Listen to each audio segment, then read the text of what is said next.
kapalaran. Muhadla lang sa atong dughan, matnguni lang nga dili mapapas ang saad ka sa atong gugma. Bisan pa kung ang kangiti muhabol sa duha ka kalangit,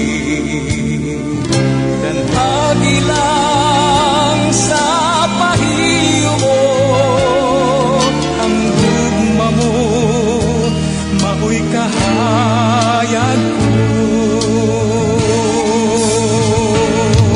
Pagkabunahan sa atong gugma, di bathala giamuman,